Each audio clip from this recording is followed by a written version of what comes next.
That is so being a thumbnail. What's going on, everybody? We back again with episode 4 of What Comics Have Taught Me. This episode is going to be on, as you can see, Magneto, aka Eric Lencher, who is number 10 in my top 10 favorite comic book characters of all time, right next to Doctor Doom and Black Adam, of course. I did a past episode on Black Adam. I'll leave that in the description down below if you want to check out my top 10 favorite comic book characters of all time, plus honorable mentions. That will also be in the description down below as well. But on with episode 4 about Magneto here, aka Eric Lencher, as I said. As always, the reason why Magneto, well, if you want to know why he's my top 10 favorite character of all time, go ahead and watch that video, because this episode is about Magneto, the 3 things that he's taught me as a whole overall comic book character. Starting with the first one, in order to do right, you need power. Now, we all have this idea of wanting to do right by your fellow man, wanting to do right by your people, wanting to do right for your country, culture, whatever the case may have you. But most of us forget that we need, in order to help others, we also got to make sure that we help ourselves. You can't lend a hand to somebody if you have no hand to give. And some people will say that that's selfish, to where it's really reality. Excuse me, I just ate. It's really reality. You cannot help other people without helping yourself first. Because how can you be in position to help somebody if you're not in a position to help somebody? You know what I'm saying? Now, what does that got to do with Magneto? The reason why he taught me, in order to do right, you need power. Eric is a prime example of wanting to do right for his people, but he's doing extreme acts to do so. What I mean by that? No, so Magneto, as most of you know, he is an X-Men villain. When it comes to Magneto's background, him being from Jewish heritage, him pretty much his family surviving the Holocaust, and then later afterwards finally passing.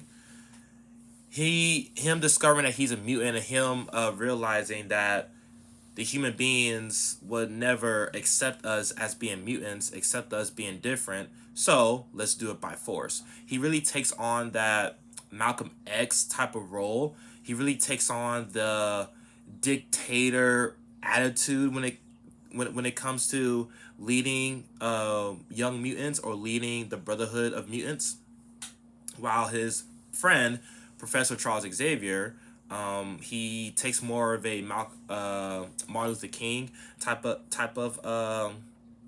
leadership. Is that no, the humans are no different than us. If anything, we come from the humans, so we need to try the best of our ability to have them accept us by having them understand us. To where Magneto, on the other hand, he's totally different. Let the humans accept us or perish. It's really that simple. So in order for Eric to do some right by the mutants, he needs power. He needs to have that leadership, dictator, ruling by fear kind of role, in order to protect the mutants, the innocent mutants, from the humans. Because the humans, just like any other story, they would be out here creating fucking robots and AIs and all kinds of man-made weapons just to have a contingency plan or have a combative plan, taking out things they don't understand.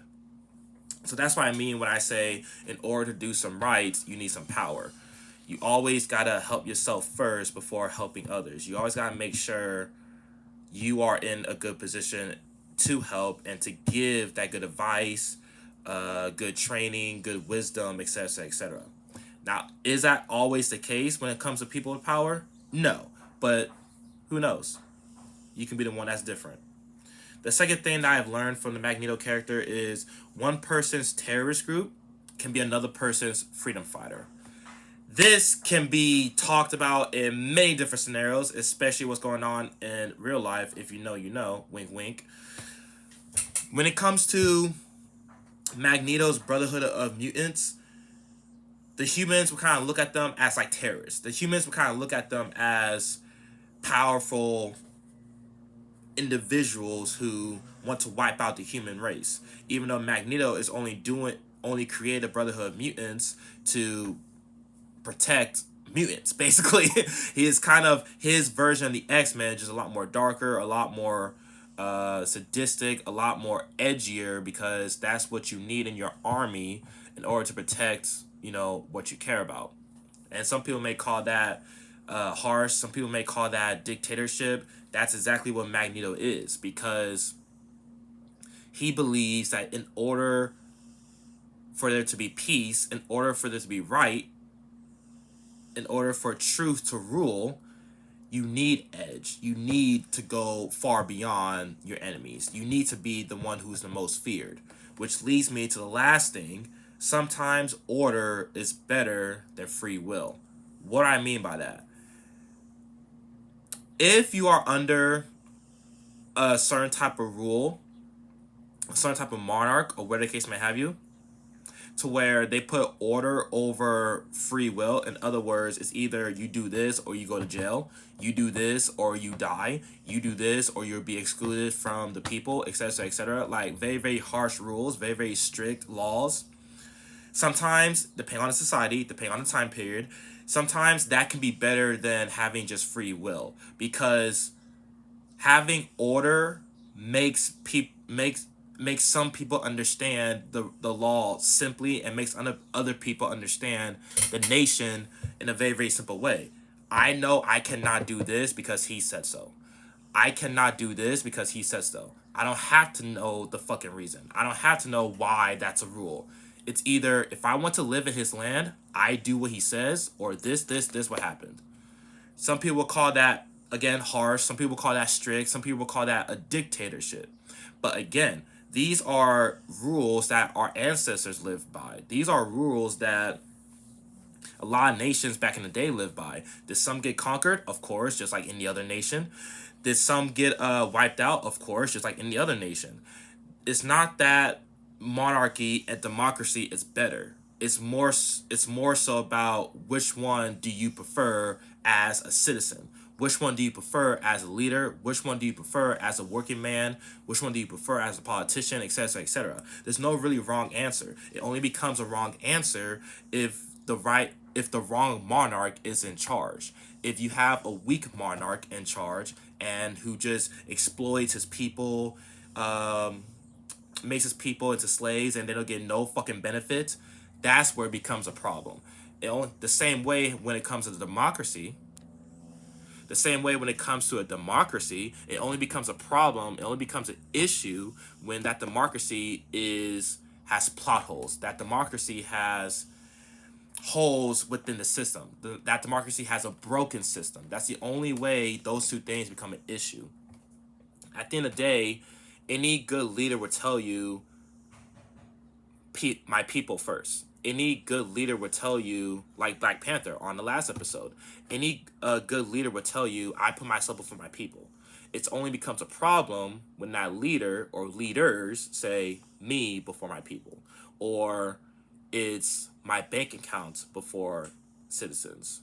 So that's pretty much all I got for you guys. Pretty simple, because Eric is pretty a simple character. In order to do right, you need power. One person's terrorist group is another person's freedom fighter, and sometimes order is better than free will. That's all I got for you guys today. Go ahead and check out my top 10 favorite comic book characters of all time, and that will conclude episode 4.